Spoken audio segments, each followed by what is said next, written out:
ओम शांति। आज का अव्यक्त मुरली का तारीख है 10 जून 1971 का। सेवा की धरनी तैयार करने का साधन सर्च लाइट। हरेक के मस्तक पर 3 रेखाएं कौन सी देख रहे हैं? आपको अपनी रेखाएं दिखाई देती हैं? जैसे बाप के यादगार चित्र में सदैव 3 रेखाएं जरूर दिखाते हैं, ऐसे ही हरेक शालिग्राम के मस्तक पर 3 रेखाएं कौन से दिखाई देती हैं? मस्तक को कब दर्पण में देखा है? कौन से दर्पण में देखा है? हरेक के मस्तक पर एक रेखा व निशानी विजय की निशानी है। विजय की निशानी होती है त्रिशूल। त्रिशूल मन, वाणी, कर्म तीनों से सफलता की निशानी, विजय की निशानी है। शक्तियों के चित्रों में भी त्रिशूल दिखाते हैं, तो हरेक के मस्तक में यह विजय की निशानी त्रिशूल है। त्रिशूल के ऊपर दूसरी रेखा व निशानी है बिंदी। तीसरी रेखा फिर है त्रिशूल के नीचे जो लंबी लाइन होती है, वह निशानी है लाइन क्लियर और केयरफुल की। केयरफुल भी और क्लियर भी। मार्ग के बीच में कोई भी रुकावट न आए, तो तीसरी निशानी है सीधा मार्ग पर एक रस हो चलने वाले। तीनों ही रेखाएं व निशानियां हरेक के मस्तक पर देख रहे हैं। रेखाएं सभी की होती है, लेकिन कोई की स्पष्ट होती है, कोई की स्पष्ट नहीं होती है। तो अपनी अपनी लकीरें देखिए। त्रिशूल है, लाइन क्लियर भी है और आत्मिक स्थिति की बिंदी भी है। भक्त लोग भी मस्तक में तिलक की निशानी रखते हैं। आप लोगों को मस्तक में लगाने की आवश्यकता नहीं है। सदैव अपने मस्तक की इन रेखाओं से अपनी स्थिति को परख सकते हो। तीनों ही रेखाएं तेज होनी चाहिए, तब ही साक्षात्कार मूर्त बन सकते हो व अपने कर्तव्य को सफल कर सकते हो। आप सब सर्विस पर जा रहे हो, अभी से ही उन आत्माओं के ऊपर अपनी सर्च लाइट डालने शुरू करना है। शुरू की है या वहां जाकर शुरू करेंगे? सर्च लाइट की रोशनी दूर से जाती है, तो यहाँ से ही सर्च लाइट डालनी है। आत्माओं को चुन सकते हो। यहाँ से ही कार्य शुरू करने से वहाँ जाते ही प्रत्यक्ष सबूत दिखाई देगा। सर्च लाइट बंद करके ही चलते फिरते हो व जब बैठते हो तब ही सर्च लाइट देते हो। निरंतर सर्च लाइट समझकर चारों ओर वायुमंडल को बनाने का कर्तव्य अभी से ही करना है। जो वहां जाते ही वायुमंडल की आकर्षण से समीप आने वाली आत्माएं अपना सहज ही भाग्य पा सकें, क्योंकि अभी समय कम और सफलता 1000 गुना दिखानी है। पहले का समय और था, समय ज़्यादा और सफलता कम होती थी, लेकिन अभी कम समय में सफलता 1000 गुना हो। वह प्लान बनाना है। प्लान के पहले प्लेन बनना है। अगर प्लेन बन गए तो प्लान प्रैक्टिकल में ठीक आ जाएगा। प्लेन बनने से ही प्लान ठीक चल सकेगी। प्लेन बनने के बाद फिर प्लान क्या रखना है जिससे सदा सफलता प्राप्त हो? सो थोड़े में सुनते हैं जो कभी भूले नहीं। एक तो याद रखना कि हम सब एक मत है, अर्थात एक के ही मत पर एक मति।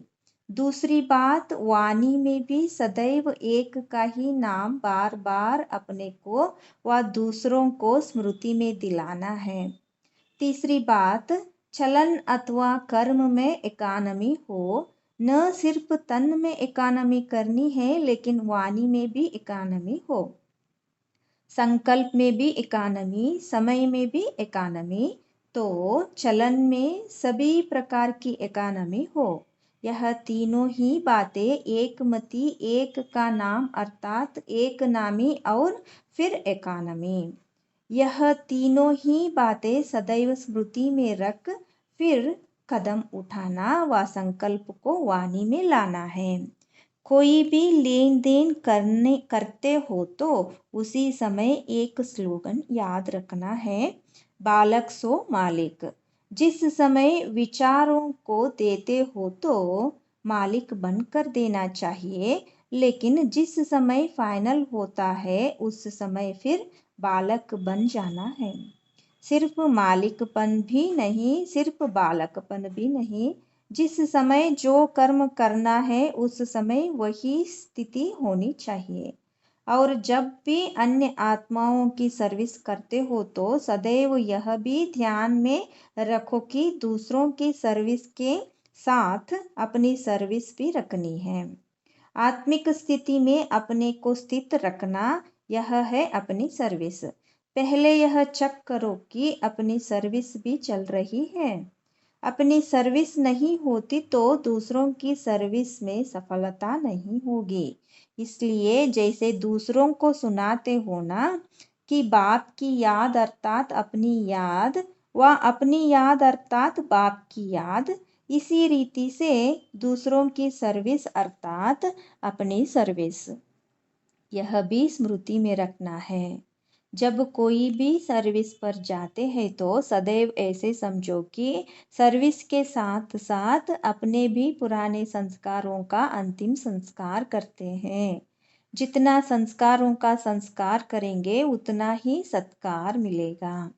सभी आत्माएं आपके आगे मन से नमस्कार करेंगे। एक होता है हाथों से नमस्कार करना, दूसरा होता है मन से। मन ही मन में गुण गाते रहे। जैसे भक्ति भी एक तो बाहर की होती है, दूसरी होती है मानसिक। तो बाहर से नमस्कार करना यह कोई बड़ी बात नहीं है, लेकिन मन से नमस्कार करेंगे, गुण गाएंगे बाप के कि इन्हों को बनाने वाला कौन। दूसरा, जो उन्हों के अपने दृढ़ विचार है उनको भी आपके सुनाए हुए श्रेष्ठ विचारों के आगे झुका देंगे। तो नमस्कार हुआ ना। मन से नमस्कार करे, यह पुरुषार्थ करना है। बाहर के भक्त नहीं बनाना है, लेकिन मानसिक नमस्कार करने वाले बनाने हैं। यही भक्त बदल कर ज्ञानी बन जाए। जितना जितना बुद्धि को सदैव स्वच्छ अर्थात एक की याद में अर्पण करेंगे, उतना ही स्वतः दर्पण बन जाएंगे। दर्पण के सामने आने से न चाहते हुए भी अपना स्वरूप दिखाई देता है। इस रीति से जब सदैव एक की याद में बुद्धि को अर्पण रखेंगे तो आप चैतन्य दर्पण बन जाएंगे।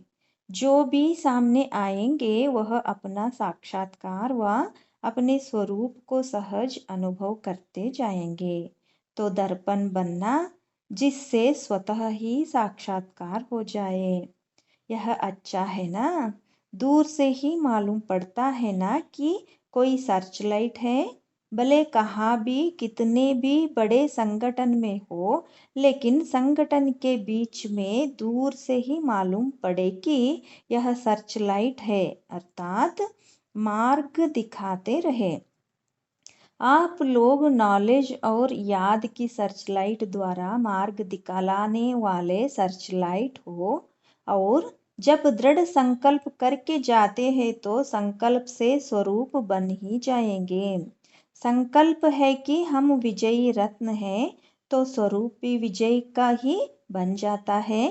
वाणी और कर्म ऐसे ही चलते हैं। संकल्प के आधार से विजय कर्म में भरी हुई है। विजय का तिलक सर्विसेबल आत्माओं को लगा हुआ है। सर्विस अर्थात विजय का तिलक लगा है। यह सर्विसेबल ग्रुप जा रहा है ना। जिसका एक सेकंड व एक संकल्प भी सर्विस के सिवाय ना हो, वह है सर्विसेबल। ऐसा यह ग्रुप है ना। जब खास सर्विस पर जाते हैं तो अपने ऊपर भी खास ध्यान देना होता है। यह साधारण सर्विस नहीं है, लेकिन विशेष सर्विस है। साधारण सर्विस करते हो तो साधारण स्मृति रहती है। जब कोई भी विशेष कार्य करना होता है तो विशेष याद रहती है। तो साधारण स्मृति में नहीं लेकिन पावरफुल स्मृति में रहना है। सदैव पावरफुल स्मृति में रहने से वायुमंडल पावरफुल रहेगा। पावरफुल वायुमंडल होने के कारण कोई भी आत्मा इस वायुमंडल से निकल नहीं पाएंगे। जब तब ही सर्विस की सफलता होगी। सदैव एक दो के विचारों को सत्कार देकर स्वीकार करना है। तो फिर मानसिक नमस्कार सहज करेंगे। सदैव हाजी हाजी का पाठ पक्का करना। जितना हाजी हाजी करेंगे उतना ही सभी जय जयकार करेंगे। आप अपने शक्ति स्वरूप की व पांडव स्वरूप की प्रत्यक्षता करने के लिए जा रहे हो ना। अश्व चक्र लगाकर आत्माओं के यज्ञ में स्वाहा कराने लिए जा रहे हैं। स्वयं तो स्वाहा हो ही चुके हैं। एकदम प्लेन बनना है। साथ में बोझ नहीं लेना। पांडव 5 है लेकिन मत एक है। कहते हैं ना कि हम सभी एक है। एक एग्जाम्पल कायम रखने के लिए यह फर्स्ट ग्रुप है। स्मृति स्वरूप की एक दो को हर समय स्मृति दिलाने से एक मत हो जाएंगे। 5 पांडव की एक मत की विशेषता भी है और हरेक की अपनी अपनी विशेषता भी है। हरेक की अपनी विशेषता कौन सी है? जैसे 4 मस्कटियर्स 4 बंदूकधारी फौजी का सुनाते हैं ना। तो एक दो में मिलजुल कर हर कार्य को सफल बनाना है। हर एक अपने ऊपर विशेष एक ड्यूटी ले। हर एक अपने विशेष कार्य की जिम्मेवारी सुनाओ। संगठन में होते हुए भी अपने विशेषता का सहयोग देने से सहज हो जाता है। एक एक पांडव क्या विशेषता दिखाएंगे? आत्मा के नाते तो सभी पांडव हो और शक्तियों भी हो। अपनी विशेषता का मालूम है। अपना उमंग उत्साह और एक रस अवस्था सदैव रहे। कितनी भी कोई किन बातों द्वारा आप लोगों को हराने की कोशिश करे, लेकिन जब प्रैक्टिकल अनुभवी मूर्त हो करके उनको आत्मिक दृष्टि और पावरफुल स्थिति में स्थित होकर 2 शब्द भी पावरफुल बोलेंगे तो वह अपने को कागज का शेर समझेंगे। जैसे देवियों को दिखाते हैं ना कि सामने असुर विकराल रूप से सामना करने आते हैं, लेकिन उनके आगे जैसे बिल्कुल पशु अर्थात बेसमझ बन जाते हैं। कितना भी बड़ा समझदार हो लेकिन आपके अनुभवी मूर्त और आत्मिक दृष्टि के सामने बिल्कुल ही अपने को बेसमझ समझेंगे। भले आपके सामने कितना भी रूप धारण करने की कोशिश करे, शक्तियों के पांव के नीचे सदैव भय दिखाते हैं। क्यों? कितना भी कोई अपने को सेंसिबल नॉलेजेबल समझे, लेकिन भय बिल्कुल बेसमझ होती है।